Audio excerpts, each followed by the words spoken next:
মোহাম্মদ শরীফ আপনি লিখেছেন, দু একদিনের মধ্যেই সংসদে বাজেট উত্থাপিত হবে। এবারের বাজেটে দেশি বিদেশি ঋণের সুদই দিতে হবে ১.৫ লাখ কোটি টাকা। এ সম্পর্কে আপনি কি বলবেন? ভাই শরীফ, এ বিষয়ে আমরা এর আগেও একাধিকবার বলেছি, বাংলাদেশের সংখ্যাগরিষ্ঠ জনগণ যেহেতু মুসলিম এবং এদেশের মুসলমানরা অন্য যে কোনো বিষয়ের ক্ষেত্রে তাদের ত্রুটি বিচ্ছেদে যাই থাকুক না থাকুক, সুদ থেকে বাঁচার জন্য প্রত্যেকটা মানুষ কম বেশি চেষ্টা করে। যার কারণে আমরা দেখি যে কনভেনশনাল ব্যাংকগুলো পর্যন্ত ইসলামী ব্যাংকিংয়ের উইং খুলতে বাধ্য হয়, কারণ মানুষ সুদকে ঘৃণা করে, সুদ থেকে বাঁচার চেষ্টা করে। এজন্য জাতীয় বাজেটে সুদি ঋণের নির্ভরতা কমানোটা এটা আমাদের সংশ্লিষ্ট কর্তৃপক্ষের নৈতিক দায়িত্ব, সরকারের নৈতিক দায়িত্ব। কারণ জনগণ যে জিনিসটি চায় না, সে জিনিসটি জনগণের উপরে যথাসম্ভব চাপানো থেকে বিরত থাকাটা তাদের অবশ্যই দায়িত্বের মধ্যে পড়ে। বিধায় আমাদের জাতীয় বাজেটে এই সুদি ঋণের নির্ভরতাটা কমাতে হবে এবং সেটার জন্য আমরা এর আগে বলেছি যে সংশ্লিষ্ট বিষয় বিশেষজ্ঞরা তাদের মতামত দিবেন। আমরা আমাদের ক্ষুদ্র জ্ঞান থেকে, আমাদের একজন দেশের নাগরিক হিসাবে যে বক্তব্য আছে সেখান থেকে আমরা বলতে চাই যে বহু খাত আছে যে খাতগুলোতে আসলে কৃচ্ছতা সাধন করলে, অপচয় বন্ধ করলে আমাদের অনেকখানি সুদি ঋণের উপর নির্ভরতা কমানো যাবে। ধরা যাক যে আমাদের সরকারি কর্মকর্তাদের জন্য যে লাক্সারিয়াস গাড়িগুলো কেনা হয়, এই গাড়িগুলোর ম্যাক্সিমামই ঢাকার মধ্যে বা শহরের মধ্যেই চলাফেরা করে। এমনকি লং রুটেও যদি চলাফেরা করে সেখানে লাক্সারিয়াস গাড়ির প্রয়োজনীয়তা খুব বেশি আছে যে তা কিন্তু নয়। কিন্তু চাইলে আমরা তুলনামূলক কম দামের গাড়ি দিয়ে পারপাস সার্ভ করতে পারি। এরকম সরকারি কাজে কি পরিমাণ অপচয়, অপব্যয় এবং এমন সব ব্যয় হয় যে ব্যয়গুলোকে চাইলেই সংকোচন করা সম্ভব। শুধুমাত্র এভাবে সব জায়গায় যদি সংকোচন নীতি অবলম্বন করা হয়, তাহলে আমার মনে হয় যে সুদি ঋণের উপর নির্ভরতা অনেকাংশেই কমানো সম্ভবপর হবে। তাছাড়া এর জন্য দীর্ঘমেয়াদী পরিকল্পনাও করা দরকার যে একটা সময় যেন সুদি ঋণের উপর নির্ভরতা সম্পূর্ণরূপে কমানো যায়। আল্লাহ রাব্বুল আলামিন সংশ্লিষ্টদেরকে সেই তৌফিক দান করুন। আমাদের সবাইকে প্রত্যেকের যার যার জায়গা থেকে সুদ থেকে মুক্ত থাকার জন্য আমাদের ব্যক্তিগত পর্যায়ে, রাষ্ট্রীয় পর্যায়ে যার যার জায়গা থেকে যার যার করণীয় আছে, সংশ্লিষ্ট সবাই যার যার দায়িত্বগুলো আমরা পালন করবো। আল্লাহ তাআলা আমাদেরকে তৌফিক দান করুন। মোহাম্মদ ফাহাদ আপনি লিখেছেন, সম্প্রতি ঢাকা একটি গোলটেবিল অনুষ্ঠিত হয়েছে, শিরোনাম আসুন মাসিক নিয়ে কথা বলি। একান্ত ব্যক্তিগত বিষয় নিয়ে এ ধরনের অনুষ্ঠানের আয়োজন সম্পর্কে আপনার মন্তব্য কী? এটা আমার মনে হয় অতি সম্প্রতি নয়, তবে সম্প্রতি এটা নিয়ে আলোচনা উঠেছে। তবে এ ধরনের অনুষ্ঠান প্রায় হয়ে থাকে আমাদের দেশের শিক্ষা প্রতিষ্ঠানগুলোতে সচেতনতার নাম দিয়ে মাসিক এবং এ জাতীয় বিষয়গুলোকে নিয়ে খোলামেলা আলাপ আলোচনা করার জন্য একটা শ্রেণী মানুষ আমাদের সাধারণ কিশোর কিশোরীদেরকে এবং শিক্ষার্থীদেরকে উদ্বুদ্ধ করছে। প্রশ্ন হলো যে মাসিকের মতো বিষয়কে খোলামেলা কেন আলাপ করতে হবে? তারা বলছেন ট্যাবু ভাঙবেন। এই ট্যাবু ভাঙতে হবে কেন? অর্থাৎ তথাকথিত ট্যাবু ভাঙার নামে আপনি মাসিকের মতো একান্ত ব্যক্তিগত এবং সিক্রেট পার্সোনাল বিষয়গুলোকে খোলামেলা আলোচনা কেন করছেন?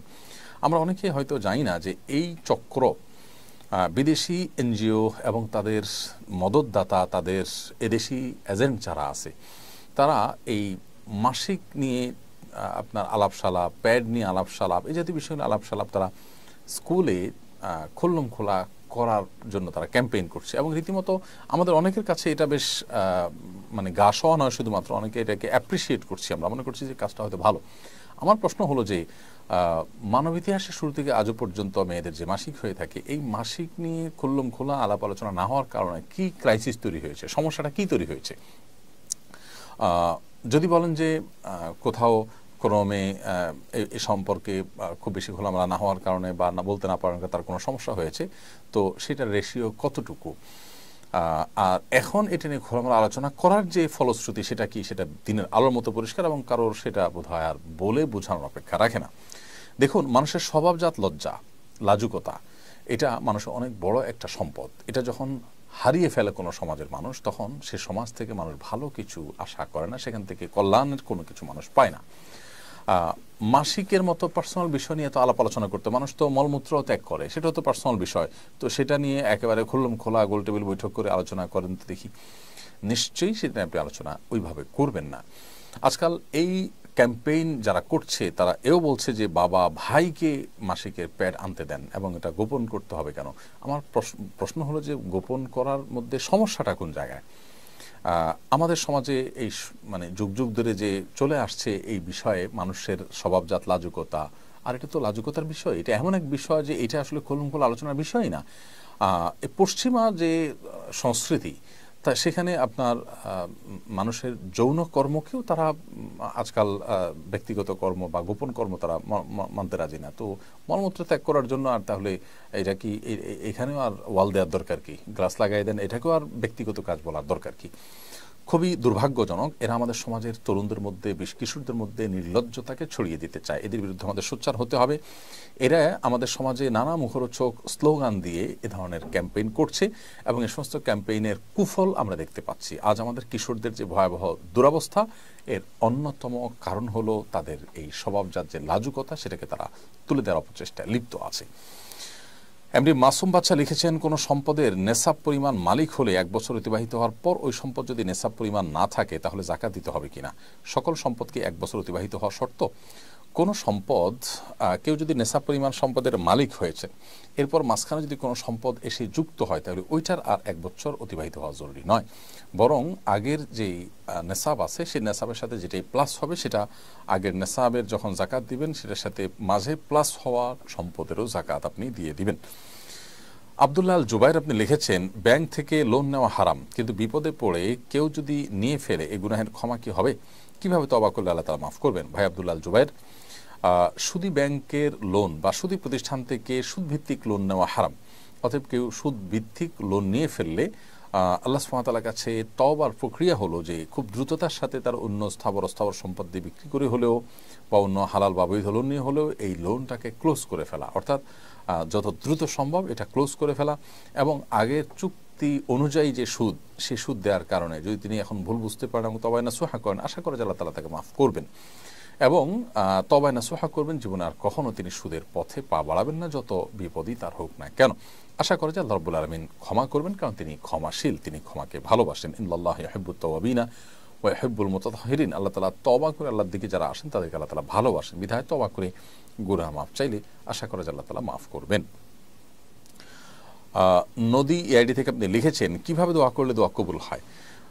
দেখুন, দোয়া আল্লাহ তাআলার সবচেয়ে প্রিয় আমল, বান্দার এই আমলটি আল্লাহ সবচেয়ে বেশি পছন্দ করেন, বিধায় দোয়া আমাদের করা উচিত। দোয়া কবুলের প্রক্রিয়া 3টি হয়ে থাকে হাদিসের আলোকে। একটা হলো আমি যা চাইলাম কাঙ্ক্ষিত তা পেয়ে গেলাম, আরেকটা হলো যা চাইলাম তা পেলাম না কিন্তু বিপরীতে এমন কিছু পেলাম যেটা আসলে এই দোয়ার চাইতেও, যেটা কাঙ্ক্ষিত আমি চেয়েছি দোয়ার মাধ্যমে, এর চাইতেও গুরুত্বপূর্ণ কিছু, সেটা যদি আমি পেয়ে যাই তাহলে সেটা হবে এর চাইতেও গুরুত্বপূর্ণ। হতে পারে আমি আমার জন্য একটা জিনিসকে ভালো মনে করে আল্লাহর কাছে চাইছি, আল্লাহ তাআলা সেটা না দিয়ে অন্য একটা জিনিস দিলেন যা আমি আসলে চাইনি, অথচ সেটা আমার জন্য আরও বেশি ইম্পর্টেন্ট। এরকম অনেক সময় আমাদের দোয়া কবুল হয়। আবার কোনো কোনো ক্ষেত্রে আমার কাঙ্ক্ষিত বিষয়টা দুনিয়ার তার কোনো বিনিময় না দিয়ে আল্লাহ তাআলা আখিরাতে তার বিনিময় দিবেন। এটাও দোয়া কবুলের একটা প্রক্রিয়া এবং পদ্ধতি। তো সব ক্ষেত্রেই আল্লাহ রাব্বুল আলামিনের কাছে বান্দা কল্যাণের আশা করবেন এবং কখনো নিরাশ হবেন না। দোয়া কবুলের শর্ত পূরণ করে দোয়া করলে ইনশাআল্লাহ দোয়া কবুল হবে, সেই ব্যাপারে জোরালোভাবে তিনি আশা রাখবেন। হালাল ভক্ষণ থাকা, হালাল উপার্জন থাকা, সেই সাথে অবৈধ বা অন্যায় কোনো কাজের জন্য দোয়া না করা, দোয়া করে দোয়া কবুলের জন্য তাড়াহুড়া না করা, এই বিষয়গুলো দোয়া কবুলের জন্য মৌলিকভাবে শর্ত। আলী হাসান লিখেছেন, আমি যে দোকানে চাকরি করি সে দোকানে মালিক মাঝে মধ্যে দোকানে থাকেন না, তখন দোকান বন্ধ করতেও নিষেধ করে যান। আমার তখন দোকানে নামাজ পড়া লাগে, এখন কি ওই জায়গায় চাকরি করা আমার জন্য জায়েজ হবে? ভাই আলী হাসান, দোকানে যদি নামাজ পড়তেই হয় তার দোকানে একাধিক ব্যক্তি থাকলে তাদেরকে নিয়ে জামাতে নামাজ পড়বেন এবং মাঝে মধ্যে এরকম হলেও প্রায় সময় আপনি যেন জামাতে সামিল হতে পারেন মালিকের সাথে, সেটি নিয়ে আপনি আলোচনা করবেন, বোঝাপড়া করার চেষ্টা করবেন। আর যদি আপনার সাথে আর কেউ না থাকে বা কেউ আপনাকে তিনি জামাতে নামাজ পড়ার কোনো সুযোগ না দেন, তাহলে সেক্ষেত্রে অবশ্যই আপনি বিকল্প কোনো চাকরি খোঁজার চেষ্টা করবেন এবং আল্লাহ তাআলার উপরে আস্থা রাখবেন, ভরসা রাখবেন। আল্লাহ তাআলা আপনার রিজিকের ব্যবস্থা ইনশাআল্লাহ অবশ্যই করবেন। সেভাবে সিরিয়াসনেসের সাথে আপনি চেষ্টা করবেন এবং বিকল্প নিয়ে ভাববেন। মোহাম্মদ ফাহাদ লিখেছেন, সম্প্রতি ঢাকায় একটি গোলটেবিল অনুষ্ঠিত হয়েছে, শিরোনাম হলো আসন মাসিক নিয়ে কথা বলি। সরি, এটা নিয়ে আমরা তো একবার উত্তর দিয়েছি। শামসুল ইসলাম আপনি লিখেছেন, আমার বয়স 35, আমি কোরআন হিফজ করতে চাই, আমি কিভাবে তা করতে উদ্যোগ নিতে পারি, পরামর্শ দিতে অনুরোধ করছি। ভাই শামসুল ইসলাম, ৩৫ বছর বয়সে কেউ চাইলে কোরআন কারীমের হিফজ করতে পারে। আপনার তেলাওয়াত যদি বিশুদ্ধ না থাকে তাহলে আপনার প্রথম কাজ হবে তেলাওয়াত বিশুদ্ধ করা। আপনার আশেপাশে কোনো মসজিদের ইমাম, খতিব, কোনো হাফেজ এরকম কোনো ব্যক্তির শরণাপন্ন হয়ে তাদের মাধ্যমে কোরআন কারীমের বিশুদ্ধ করার কাজটি আপনি সব কিছুর আগে করবেন। এর পাশাপাশি আপনি যদি সুযোগ পান তাহলে সেক্ষেত্রে আপনার দায়িত্ব হবে হেফজ শুরু করে দেওয়া। কোনো একজন হাফেজে কোরআন যিনি কোনো একটা মসজিদে দায়িত্ব পালন করছেন অথবা কোনো একটা মাদ্রাসা দায়িত্ব পালন করছেন, এক কথা যিনি হাফেজ, এরকম কোনো ব্যক্তির শরণাপন্ন হয়ে তার সহযোগিতা নিয়ে আপনি প্রতিদিন একটু একটু করে তেলাওয়াত করবেন এবং যেটা তেলাওয়াত করছেন সেটা সালাতের মধ্যে, নামাজের মধ্যে বারবার করে নফল নামাজে, ফরজ নামাজে আপনি পড়তে থাকবেন। ইনশাআল্লাহ আপনি এভাবে যদি ধীরে ধীরে শুরু করে দেন, আশা করা যায় আল্লাহ রাব্বুল আলামিন একসময় আপনাকে অবশ্যই তৌফিক দান করবেন এবং আপনি ইনশাআল্লাহ তাআলা আপনার কাঙ্ক্ষিত জায়গায় পৌঁছতে পারবেন, অর্থাৎ আপনি আপনার হিফজ সম্পাদন করতে পারবেন। আল্লাহ তাআলা আপনাকে সেই তৌফিক দান করুন। আমরা মনে প্রাণে আপনার জন্য দোয়া করছি। মুবাশশির আলী আপনি লিখেছেন, বর্তমানে অনেক আলেম বিয়ের সময় মেয়ের সামনে বসে কবুল পড়ায়, এটা কতটুকু ইসলাম সম্মত? দেখুন, বিয়ের সময় মেয়ের সামনে বিয়ের আগদ হতে পারে যদি মেয়ে পর্দা পুশিদার মধ্যে থাকে, কোনো অসুবিধা নেই। পর্দা পুশিদার মধ্যে থেকে যদি আগদ হয় তাহলে সে আগদ অনুষ্ঠান জায়েজ আছে। আর যদি পর্দা পুশিদার খেলাফ হয় তাহলে সেক্ষেত্রে মেয়েকে উপস্থিত রেখে এমনটি করার কোনো কারণ নেই, কারণ পর্দা ইসলামের ফরজ বিধান, বিধায় সেই ফরজ বিধান বিবাহের মধ্যে লঙ্ঘন হলে সেটা কিন্তু নাজায়েজ কাজ হবে। বিধায় এই বিষয়টি খেয়াল রাখতে হবে যে মেয়ের উপস্থিতি যদি আগদ হয়ে থাকে সেখানে পর্দা ঠিকমতো হচ্ছে কি হচ্ছে না। তো এই জন্য মেয়ের উপস্থিতি থাকাটা যে জরুরি নয় সেটা আমাদের বোঝা দরকার। অনেকে মনে করি আমরা মেয়েদের উপস্থিতি থাকা জরুরি। মেয়ের উপস্থিতি থাকা মোটেও বিয়ের আগদ সম্পন্ন হওয়ার জন্য জরুরি নয়, বরং আগদ সম্পন্ন হওয়ার জন্য মেয়ের অনুমতিটা জরুরি। অনুমতি যদি নিয়ে আসা হয় বা মেয়ের সম্মতি যদি থাকে সেক্ষেত্রে মেয়ের পক্ষ থেকে মেয়ের বাবা বা পরিবারের কোনো সদস্য তার তরফ থেকে প্রস্তাব বা সম্মতি এটা দিলেই চলবে ইনশাআল্লাহ তাআলা। এরপরে সোহাইব আহমদ আপনি লিখেছেন, আসুন্নাহ ফাউন্ডেশনের সবার জন্য কোরবানি প্রজেক্টের আদ্যপন্ত জানতে চাই। ভাই সোহাইব আহমদ, আসুন্নাহ ফাউন্ডেশনের কোরবানি প্রজেক্টের ইতিমধ্যে আমরা ঘোষণা করেছি সবার জন্য কোরবানি প্রজেক্ট এবছরও ইনশাআল্লাহ যথারীতি হচ্ছে এবং সেই সাথে আমরা কোরবানির গোশত সংগ্রহ করার কাজ যেটি গত 2 বছর যাবত করছি সেটি এবছর আমরা আবারও করছি ইনশাআল্লাহ তাআলা। এই বছর কোরবানির একটা গরুর দাম ৯১,০০০ টাকা ধার্য হয়েছে। 7 ভাগের 1 ভাগ 13,000 টাকায় দেওয়া যাবে, আর ছাগলের দাম ধরা হয়েছে 15,000 টাকা। এবং বন্যা দুর্গত এলাকাগুলোকে এবার প্রাধান্য দিয়ে আমরা কোরবানির কাজ পরিচালনা করবো ইনশাআল্লাহ তাআলা। এবং কোরবানির জন্য আপনারা যারা আমাদের মাধ্যমে কোরবানি সম্পাদনা করবেন, অনেক প্রবাসী লোক আছেন বা দেশে থাকা অনেকে আছেন যারা আমাদের মাধ্যমে কোরবানি করতে চান, আপনাদের কোরবানিটা আমরা করে গরিব দুঃখীদের মধ্যে যে গোশত বিতরণ করে দিব ইনশাআল্লাহ। প্রত্যেকের কোরবানির কার্ডটা কোথায় হচ্ছে আমরা আপনাদেরকে SMS এর মাধ্যমে ইনশাআল্লাহ তাআলা জানিয়ে দেওয়ার চেষ্টা করব।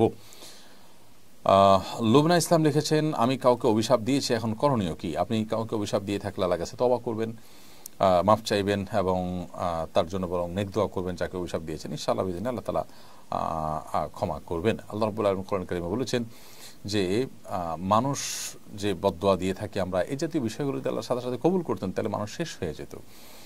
ওয়ালাউ ইয়াজ্জালুল্লাহু শাররা ইসতাআজালাহুম বিল খায়র লাকুদিয়া ইলাইহিম আজালুহুম। মানুষের ভালো দোয়াগুলো আল্লাহ তাআলা যেরকম দ্রুততার সাথে কবুল করেন, মন্দ দোয়াগুলো যদি এরকম দ্রুততার সাথে কবুল হয়ে যেত তাহলে মানুষ অনেক আগেই ধ্বংসপ্রাপ্ত হয়ে যেত। অতএব বোঝা গেল যে মানুষের ভালো দোয়াগুলোর মতো করে বদদোয়াগুলো আল্লাহ তার সাথে সাথে কবুল করেন না। বিশেষ করে বান্দা যখন তওবা করে ফিরে আসে তখন সেটির ক্ষতি থেকে আল্লাহ তাআলা বাঁচিয়ে দেন। সিজানুর রহমান আপনি লিখেছেন, আমি একজন স্টুডেন্ট, আমি পড়াশোনার চাপে মসজিদে গিয়ে নামাজ পড়তে পারি না। আলহামদুলিল্লাহ আমার তেলাওয়াত শুদ্ধ আছে, মত অবস্থা রুমে নামাজ হবে কিনা দয়া করে জানাবেন। ভাই সিজানুর রহমান, আপনি ছাত্র মানুষ, পড়াশোনার চাপে যে মসজিদে গিয়ে সালাত আদায় করতে পারছেন না এবং আপনার তেলাওয়াত শুদ্ধ আছে, তো সেক্ষেত্রে আপনি রুমে কয়েকজনকে নিয়ে জামাতে নামাজ পড়তে পারেন প্রয়োজনে, কিন্তু একাকী নামাজ পড়বেন না। পড়াশোনার চাপ এটা যেরকম আপনি নিচ্ছেন ঠিক একইভাবে সালাতে জামাতের সাথে সালাত আদায়ের চাপও আপনার নেওয়ার মানসিকতা থাকতে হবে। যদি সেটা না হয় তাহলে সেক্ষেত্রে বুঝতে হবে যে আপনার দিনদারিতার মধ্যে ঘাটতি আছে, দিনদারিতার মধ্যে কমতি আছে, বিধায় আপনাকে যে কোনো মূল্যে জামাতের সালাত আদায়ের পরে গুরুত্ব আরোপ করতে হবে। হৃদয় আহমেদ আপনি লিখেছেন, তাহাজ্জুদ নামাজ এবং ফজরের নামাজ একসাথে পড়া যাবে কিনা? তাহাজ্জুদের ওয়াক্ত এবং ফজর ওয়াক্ত তো ভিন্ন ভিন্ন, অতএব একসাথে কীভাবে পড়বেন? তবে এভাবে হতে পারে যে ফজর ওয়াক্ত শুরু হয়েছে, তার 5 মিনিট আগে আপনি তাহাজ্জুদ পড়ে শেষ করলেন, 5 মিনিট বিরতি দিয়ে আজান হয়ে গেল, তারপরে আপনি ফজরের নামাজ পড়ে ফেললেন। এইভাবে একসাথে বলতে এইভাবে আপনি পড়তে পারেন, তবে অবশ্যই পুরুষ মানুষ জামাতের সাথে আদায় করতে হবে ফজরের নামাজ। ওয়ালিউল্লাহ মেজবা লিখেছেন, জায়গার সংকট থাকলে 30-40 বছর পুরানো কবরের উপরে ঘর তোলা যাবে কিনা, এর বিধান কি? যদি কবরের লাশ মাটির সাথে মিশে যায় এবং বিকল্প কোনো জায়গা না থাকে, কেউ নিরুপায় হয়, তাহলে সেক্ষেত্রে কবরের উপরে রাস্তাঘাট করা বা ঘরবাড়ি করাকে অনেক উলামা ইকরাম জায়েজ বলেছেন। যদি অনেক উলামা ইকরাম সেটাকে সর্বাবস্থায় কবরস্থানের পরে কোনো স্থাপনা করাকে মাকরুহ বলেছেন।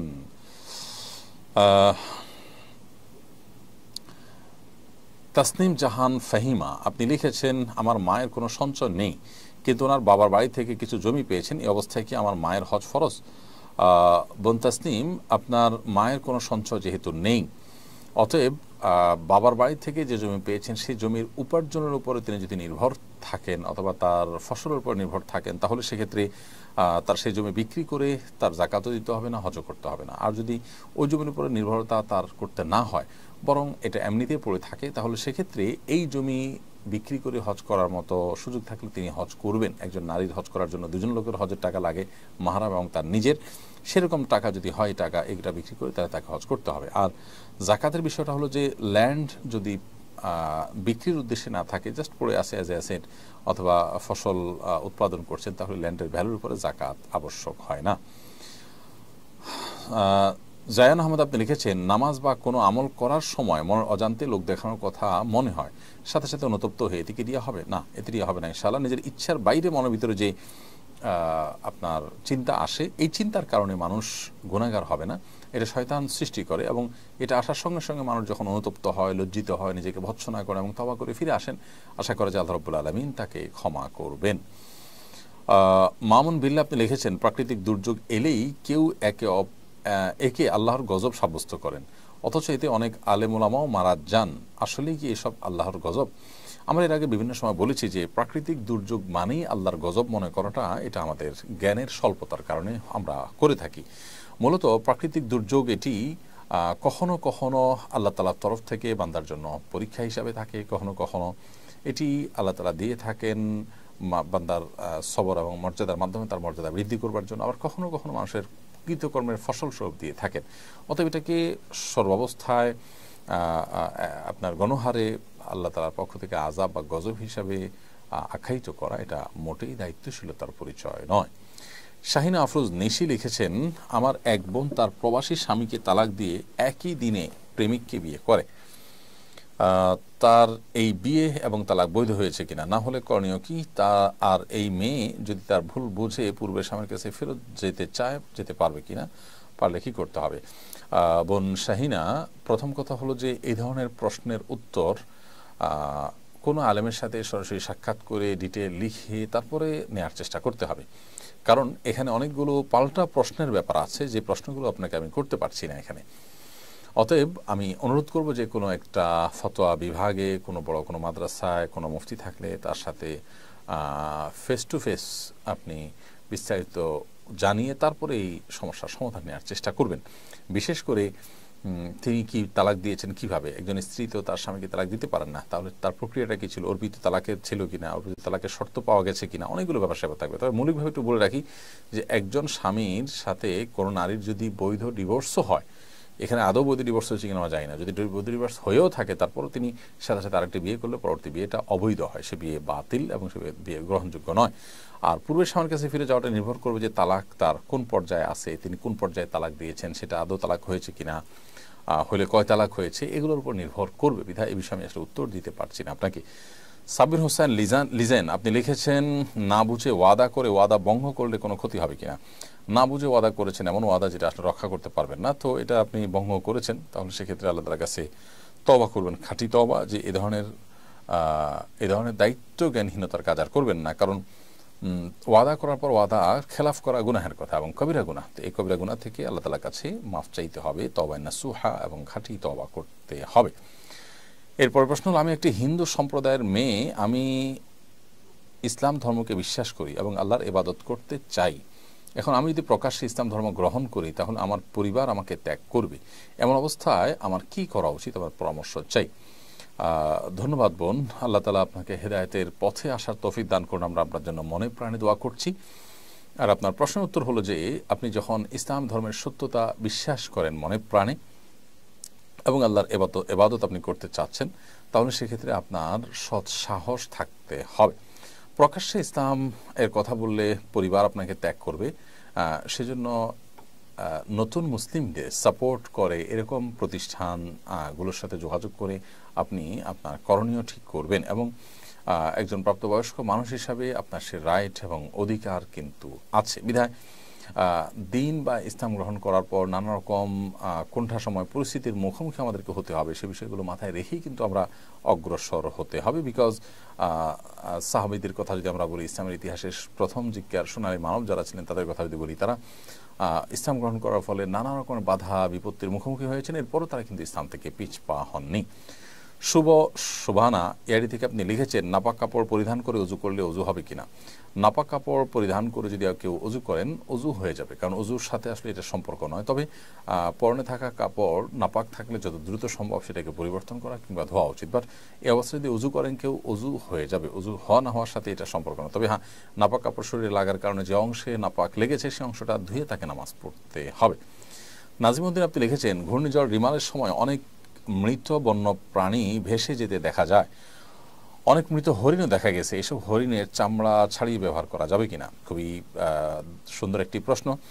আপনার প্রশ্ন উত্তর হলো যে অবশ্যই এই হরিণের চামড়া ছাড়িয়ে আমরা ব্যবহার করতে পারবো। কোনো প্রাণী যদি মারাও যায়, জবে করা না হয়, তারপরও সেই প্রাণীর চামড়া ছিলে এরপরে সেই চামড়া যথারীতি আপনার প্রসেস করে এটাকে ব্যবহার করতে চাই, সেটা করা যাবে।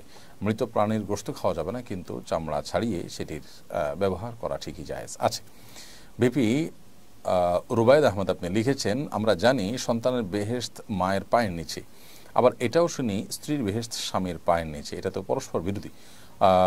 মহিলাদের বেহেশত একই সঙ্গে স্বামী এবং মায়ের পায়ের নিচে কিভাবে হতে পারে? দেখুন, জান্নাতের ব্যাপারে মায়ের আনুগত্য বাবার আনুগত্যের মধ্যে জান্নাত নিহিত রয়েছে, এই মর্মে বর্ণনা রয়েছে। এবং স্বামীর পায়ের নিচে স্ত্রীর বেহেশত এরকম কোনো বর্ণনা আছে বলে আমার জানা নেই যে স্বামীর পায়ের নিচে স্ত্রীর বেহেশত। বরং সর্বাবস্থায় মা বাবা তাদের আনুগত্যের মধ্যে জান্নাত নিহিত রয়েছে। তবে হ্যাঁ, একজন নারী তিনি বিবাহের পর অবশ্যই তার স্বামীর আনুগত্য করবেন, বৈধ নির্দেশগুলো তিনি মেনে চলবেন, সেটি ভিন্নতর বিষয়। বদরুদ্দিন আপনি লিখেছেন, একজন গায়ক সম্প্রতি বলেছেন গানের মাধ্যমে উপার্জিত অর্থ হারাম, হারাম খাওয়া উচিত নয় বলে তিনি সেসব দিয়ে খাবার কেনেন না, এগুলো দিয়ে বাড়ি বানিয়েছেন। খাবার কেনেন ব্যবসার টাকা দিয়ে, হারাম টাকা দিয়ে বাড়ি বানানোর বিষয়টা সম্পর্কে ইসলাম কি বলে? ভাই বদরুদ্দিন, যে গায়ক এটি বলেছেন তিনি সম্ভবত ইসলামের এই নির্দেশনাটা বুঝতে ভুল করেছেন। মূলত হারাম খাওয়া নিষেধ এর মানে এই নয় যে আক্ষরিক অর্থে শুধু খাওয়া, তার মানে হারাম উপার্জন করাটাই নিষেধ। উপার্জন করে আপনি সেটাতে বাড়ি কিনলেন নাকি পোশাক কিনলেন না খাবার খেলেন না কি করলেন সেটা ইস্যু নয়। হারাম উপার্জন করতে আল্লাহ তাআলা আমাদেরকে নিষেধ করেছেন। আর খাওয়া কথাটি মোটা দাগে বোঝানো হয়েছে, এর উদ্দেশ্য শুধুমাত্র আক্ষরিক অর্থে খাওয়াটাই নিষেধ আর বাকি কাজ অনুমোদিত, ব্যাপারটা কিন্তু সেরকম নয়। মাহমুদুল হাসান আপনি লিখেছেন, দেশের একটি পাবলিক বিশ্ববিদ্যালয়ের নারী ভিসি নারী পুরুষকে একত্র করে বিশ্ববিদ্যালয়ের মসজিদের মূল অংশে অনুষ্ঠান করতে চাইলে মসজিদের ইমাম সাহেব এটা উচিত নয় বলে জানান। এর পরিপ্রেক্ষিতে পরবর্তীতে অন্য একটি মিথ্যা অজুহাতে ইমামকে অব্যাহতি দেওয়া হয়। বিষয়টা নিয়ে সমালোচনা হচ্ছে, নিয়ে আপনার মন্তব্য জানতে চাই। বিষয়টি আমাদের নজরে এসেছে, খুবই গর্হিত কাজ। এ ধরনের কিছু মানুষ, এ ধরনের কিছু নীতিহীন এবং ভ্রষ্ট মানুষ, তাদের কারণে বিশ্ববিদ্যালয়গুলোর প্রতি মানুষের দিন দিন বীতশ্রদ্ধ ভাব এটা বাড়ছে এবং মানুষ দিন দিন আস্থা হারিয়ে ফেলছে দেশের এই শিক্ষা প্রতিষ্ঠান বা বিদ্যাপীঠ, সর্বোচ্চ বিদ্যাপীঠগুলোর উপর। মসজিদে নারী পুরুষ মিলে যে কোনো প্রোগ্রাম করবে, মসজিদ তো এ কাজের জন্য নয়। মসজিদ তো অন্য 10টা জায়গার মতো নয়, এটা আল্লাহর ঘর। অতএব এখানে ইমাম সাহেব নিষেধ করে তার দায়িত্বই তিনি পালন করেছেন। মসজিদে যদি কোনো নারী নামাজ পড়তে আসেন, তিনি যথা নিয়মে পর্দার সাথে তিনি আলাদা করে নামাজ পড়বেন। কিন্তু নারী পুরুষ একসাথে মিশ্রিত অবস্থায় আপনি সেখানে বিভিন্ন অনুষ্ঠান করবেন মসজিদের মধ্যে, এটা কোনো অবস্থাতে জায়েজ নয়। ইমাম সাহেব যেটি বলেছেন সেটি সত্যই বলেছেন। ইমাম সাহেবের কথাকে যদি তিনি সহ্য করতে না পারেন, তাহলে সেক্ষেত্রে তার সেটা সহ্য ক্ষমতার ঘাটতি এবং কমতি।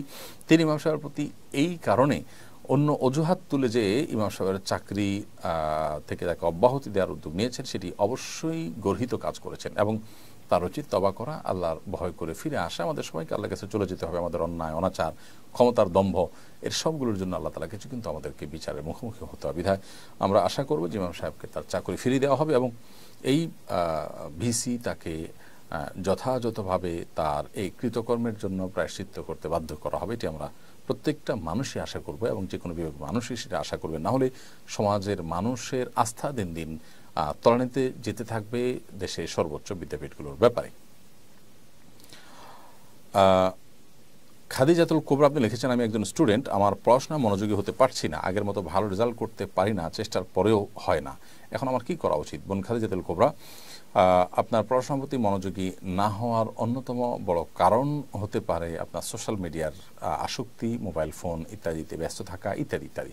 যদি এরকম কিছু হয়ে থাকে তাহলে সেক্ষেত্রে আপনি সেগুলো থেকে বেরিয়ে আসতে হবে এবং পড়াশোনায় মনোযোগ সৃষ্টি করবার জন্য আপনি রাতে তাড়াতাড়ি ঘুমিয়ে ভোরে উঠে পড়াশোনা করতে পারেন। সেটাও পড়াশোনার প্রতি মনোযোগ সৃষ্টি করতে সহায়ক ভূমিকা রাখতে পারে। এছাড়া আপনি ভালো কোনো সাইকিয়াট্রিস্টের সাথে যোগাযোগ করতে পারেন, ভালো কোনো কাউন্সিলের সাথে যোগাযোগ করতে পারেন এবং একজন বিচক্ষণ বিদগ্ধ আলেমের কাউন্সিলিংয়েও আপনার উপকার বয়ে আনতে পারে। পুরো অবস্থা জেনে তারপর আপনাকে পরামর্শ দেওয়াটা সহজ হবে। শাবিনা সুলতান আপনি লিখেছেন, আমি মানসিকভাবে খুবই কষ্টে আছি, আর সহ্য হচ্ছে না, কিভাবে নিজেকে সামলাবো। দেখুন, ইমানদারের কষ্টের, যে কোনো মানুষের কষ্টের একটা শেষ আছে, সীমানা আছে। দুনিয়া জীবন শেষ হয়ে গেলে আমাদের এই কষ্টগুলো আর থাকবে না। এজন্য একজন ইমানদার যে কোনো কষ্টে ভেঙে না পড়ে, মুষড়ে না পড়ে তিনি আল্লাহর প্রতি আস্থা রাখবেন এবং ভরসা রাখবেন।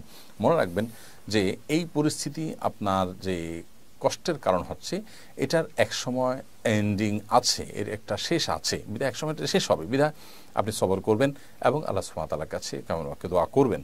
আল্লাহ তাআলা তার প্রিয় নবীদেরকে, তার প্রিয় রাসূলদেরকে জীবনে অনেক বেশি বিপদ আপদ দিয়েছেন, পেরেশানি দিয়েছেন, অতএব তারা কিন্তু সেগুলোতে সবর করেছেন, ভেঙে পড়েন নাই। আপনি ভেঙে পড়বেন না, আল্লাহ তাআলার কাছে দোয়া করবেন। দুরুদ এবং দোয়া ইউনুস এবং ইস্তেগফার বেশি বেশি পাঠ করবেন এবং বিশেষ করে এই ধরনের পরিস্থিতিতে আল্লাহ তাআলার কাছে ডিপ্রেশন থেকে বাঁচার জন্য দোয়া করবেন। আল্লাহুম্মা ইন্নী আউযু বিকা মিনাল হাম্মি ওয়াল হাযান। আল্লাহ আপনার কাছে টেনশন, পেরেশানি, ডিপ্রেশন থেকে আমরা পানাহ চাই। আশা করা যায় আল্লাহ তাআলা আপনার প্রতি রহম করবেন। আব্দুল্লাহ জুবাইর লিখেছেন, দ্রুত বিবাহের জন্য কি কোনো আমল আছে? স্পেসিফিক কোনো আমল নেই, তবে দ্রুত বিবাহের জন্য আপনি নিজের উপার্জন করার পাশাপাশি আল্লাহ তাআলার কাছে সাধারণ সময় দোয়া করলেন এবং প্রচেষ্টা অব্যাহত রাখলেন। আশা করা যায় আল্লাহ তাআলা আপনাকে সফল করবেন। ফরিদ কবির লিখেছেন, লিচুর ক্ষেত্রে একটা ব্যাপার প্রায় লক্ষ্য করা যায়, পরিমাণে কম থাকে, যারা পরিমাণে কম দেয় তাদের ব্যাপারে ইসলাম কি বলে? কোরআনে কারীমে আল্লাহ তাআলা বলেছেন, ওয়াইলুল লিল মুতাফফিফিন, যারা পরিমাণে কম দেয় ক্রয় বিক্রয়ের ক্ষেত্রে তাদের জন্য ধ্বংস অনিবার্য, আল্লাহ তাআলা বলেছেন। এবং কওমে সামুদের যে ত্রুটিগুলো ছিল, তমল থেকে একটা ছিল যে তারা মাপে কম দিত। আরও বিভিন্ন জাতির এই ধরনের অপরাধ কর্ম ছিল এবং তার ফলশ্রুতিতে তাদের প্রতি আল্লাহ তাআলা আযাব এসেছে। আখির নবী মুহাম্মদ সাল্লাল্লাহু আলাইহি ওয়াসাল্লামের উম্মতের উপর একসাথে আযাব এসে সমূলে তাদের ধ্বংস করবে না। তবে আল্লাহ তাআলা কোরআনে ঘোষণা দিয়েছেন, ওয়াইলুল লিল মুতাফফিফিন, যারা ওজনে কম দেয় তাদের ধ্বংস অনিবার্য, সেটা আজ হোক আর দুদিন পরে হোক। বিধায় আল্লাহ তাআলার কাছে অবশ্যই এর জন্য জবাবদিহিতার মুখোমুখি হতে হবে এবং কিয়ামতের ময়দানের বিচার হবে, জাহান্নামে যেতে হবে। বান্দার হক এমন কঠিন বিষয় যে বান্দার হক আল্লাহ তাআলা মাফ করবেন না। বান্দার হক বান্দার কাছ থেকে যদি আপনি সেটার সুরাহা করে নিয়ে যেতে না পারেন, তাহলে মৃত্যুর পর আল্লাহ তাআলার কাছে আপনার প্রত্যেকটা পয়সার জন্য আপনাকে হিসাব দিতে হবে। সেখানে একজন লিচু বিক্রেতা 100 লিচু বলে দিলেন, তিনি জানেন সেখানে 10টা কম আছে, ইচ্ছা কিন্তু 10 কমায় দিলেন। তো এই যে বিজনেস তিনি করছেন, তিনি এর জন্য হারামে লিপ্ত এবং আল্লাহ তাআলার কাছে জবাবদিহি করবেন। বিধায় আল্লাহর ভয় তাদের মধ্যে থাকা উচিত এবং মনে রাখা, যদি এই সম্পদ আমাদেরকে সুখ দিতে পারে না যদি আমরা হারাম পদ্ধতিতে সেটি কামাই। সোহেল সুন্দরা লিখেছেন, বই বিনিময় উৎসব, এক বই বিনিময় অন্য বই বিনিময় কি সুদের পর্যায়ে পড়ে? যদি কারোর কাছে বই থাকে, একটা বই দিয়ে তিনি আরেকটা বই লেনদেন করেন পরস্পরের মধ্যে, তো এটা সুদের আওতায় পড়বে না। আশিক মণ্ডল আপনি রেখেছেন, কসর নামাজ জামাতে কিভাবে পড়বে এবং জুমার দিন কিভাবে কসর করব? কসর নামাজ আপনি যখন জামাতে পড়বেন তখন ইমাম সাহেব যদি মুসাফির হন এবং মুক্তাদিরও মুসাফির হয় তাহলে উভয়ে কসর পড়বেন। আর যদি ইমাম সাহেব স্থানীয় হয় তাহলে সেক্ষেত্রে মুক্তাদির জন্য আর কসর প্রযোজ্য হয় না। মুক্তাদি মুসাফির হলেও ইমামের আনুগত্য করে পুরো নামাজ পড়বেন। আর জুমার দিন মুক্তাদি যদি মুসাফির হন, তিনি চাইলে জুমা না পড়ে জোহর পড়তে পারেন। আর যদি জুমা পড়েন তাহলে সেক্ষেত্রে জুমা ইমাম সাহেবের সাথে যথারীতি 2 রাকাত জুমাই পড়বেন। জুমার 2 রাকাত তার কসর হয় না। মাহবুবুর রহমান লিখেছেন, ঘূর্ণিঝড় রিমালের দেশে দক্ষিণাঞ্চলে ব্যাপক ক্ষয়ক্ষতি হয়েছে, দুর্যোগকালে করণীয় কি? দুর্যোগকালে একে অন্যের সহযোগিতা করা খুব বেশি কর্তব্য, স্বার্থপরতার পরিচয় দেওয়া মোটেও উচিত নয়। সময় একরকম থাকে না, সময় পরিবর্তন হয়। সবচেয়ে বড় কথা হলো এই সময়গুলো আল্লাহ তাআলার সন্তুষ্টির লাভের বিরাট বড় সুযোগ আমাদেরকে তৈরি করে দেয়, এনে দেয়। সেজন্য সেই সুযোগটাকে সর্বোচ্চ সদ্ব্যবহার আমাদের করা উচিত এবং একে অন্যের পাশাপাশি দাঁড়ানো উচিত। ঘূর্ণিঝড় রিমাল দেশের দক্ষিণাঞ্চলে ব্যাপক ক্ষয়ক্ষতি হয়েছে, আসুন্না ফাউন্ডেশনের কোনো ত্রাণ কার্যক্রম দেখতে পাচ্ছি না কেন? ধন্যবাদ আপনাকে আসুন্না ফাউন্ডেশনকে স্মরণ করবার জন্য। আসলে দক্ষিণাঞ্চলে যে ক্ষয়ক্ষতি হয়েছে, প্রথমত সেই ক্ষয়ক্ষতিটা তো সন্দেহাতীতভাবে বেশ অনেক ক্ষয়ক্ষতি হয়েছে, কিন্তু আসুন্না ফাউন্ডেশন এখান থেকে ত্রাণ কার্যক্রম পরিচালনা করার জন্য বেশ কিছু বিষয় আমরা গুরুত্বের সাথে খুব বিবেচনা করি। এর একটা হলো যে ক্রাইসিসটা যখন অনেক বেশি হয়, যখন আসলে কোনোভাবেই মানুষ সেটা টলারেট করার মতো থাকে না, তখন আমরা সর্বশক্তি দিয়ে নেমে পড়ার চেষ্টা করি। এখন দক্ষিণাঞ্চলে যে অবস্থা হচ্ছে সেটা অবশ্যই অনেক ক্ষয়ক্ষতি, কিন্তু দক্ষিণাঞ্চলে এমনিতে অনেক সময় বন্যা হয়, নদীমাতৃক এলাকা, সেখানে বন্যার সাথে মানুষ কিছুটা হলেও তাদের জানাশোনা আছে এবং এগুলো মোকাবেলা করার মতো পরিস্থিতি তাদের আছে, তারপরও সেখানে সহযোগিতা প্রয়োজন।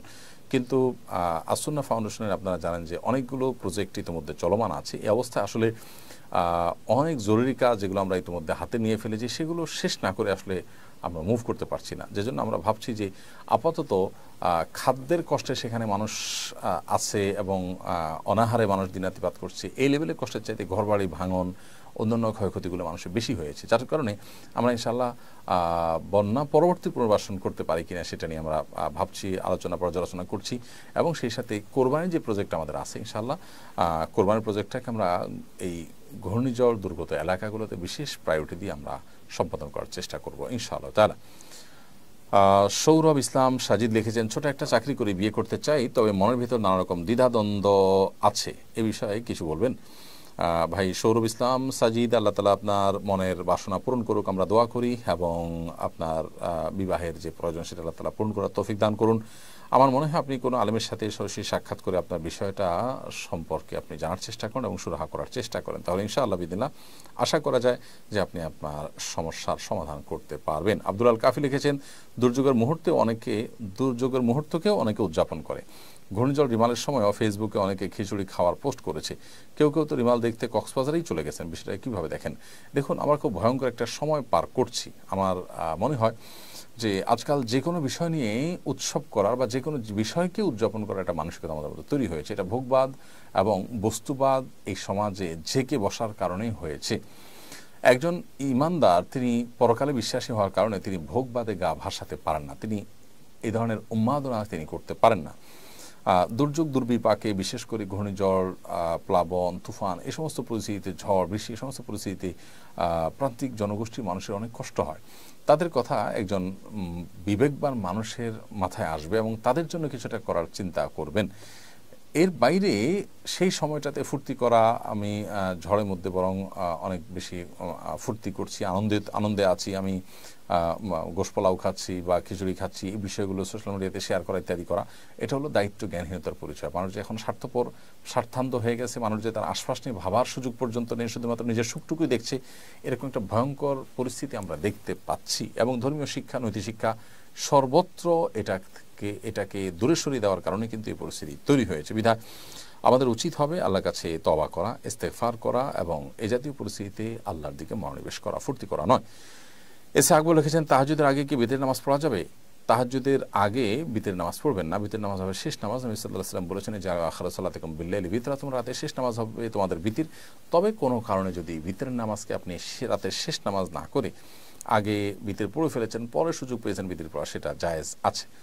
মনি বিনতে হোসেন লিখেছেন, বদনজর লেগেছে কিনা কিভাবে বুঝবো? এটা রাখিরা ভালো বলতে পারবে, বিশেষ করে সোশ্যাল মিডিয়াতে রুকিয়ার অ্যাপগুলো থেকে আপনারা সহযোগিতা নিতে পারেন।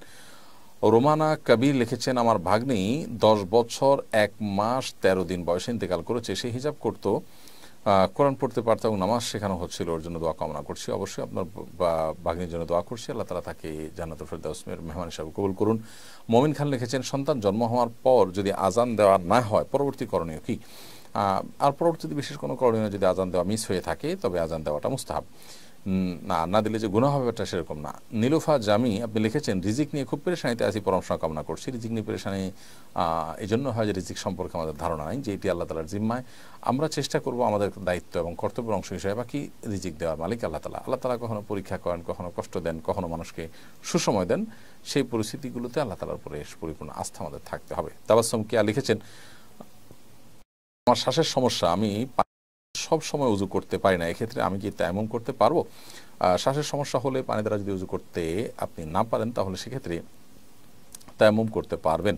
যদি গরম পানি দিয়ে ব্যবহার করতে পারেন তাহলে গরম পানি দিয়ে করবেন, যদি গরম পানিও করা না যায় তাহলে সেক্ষেত্রে নিরুপায় হলে আপনি তায়াম্মুম করতে পারবেন। এমডি নাইন খান লিখেছেন, সুদখোরের বাগানের ফল খাওয়া যাবে কিনা? যে ব্যক্তি সুদখোর, তার বাগানের ফল এটা যদি তার সুদের উপার্জন থেকে না আসে, সুদি ইনভেস্টমেন্ট থেকে না আসে, তাহলে সেটা খাওয়া যেতে পারে। ফারজানা রোমা লিখেছেন, নামাজ পড়ার অবস্থা যদি মাসিক হয় তাহলে করণীয় কি? নামাজ পড়ার অবস্থা মাসিক হলে নামাজ ছেড়ে দিবেন এবং মাসিকের যে বিধিবিধান আছে সেটা প্রযোজ্য হবে।